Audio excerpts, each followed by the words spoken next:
Bonjour. L'argent serviteur ou maître de la vie des hommes, comment le tenir à sa place? L'argent, à mon avis, n'est ni le serviteur ni le maître des hommes. Il est le moyen, donc d'une certaine façon le serviteur. Et donc, en tant que tel, il ne doit pas être tenu à sa place, car sa place, il l'a déjà.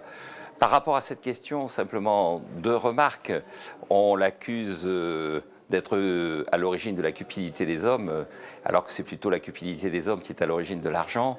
Et on ignore son rôle objectif parce que sans lui, la vie serait réduite au troc, à l'affrontement, à la rapine, et elle deviendrait assez vite insupportable. Que pensez-vous de la politique fiscale du gouvernement actuel?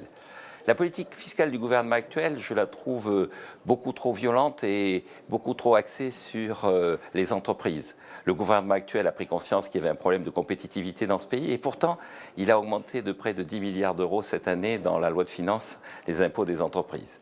Donc il faut qu'elle soit moins violente à l'égard des entreprises parce que c'est elle qui crée la richesse et plus cohérente avec son discours sur la compétitivité et le redressement économique. Le capitalisme libéral est-il voué aux dérives financières? Question complexe, car il faudrait définir le capitalisme, ce qui est un capitalisme libéral et ce que sont les dérives financières.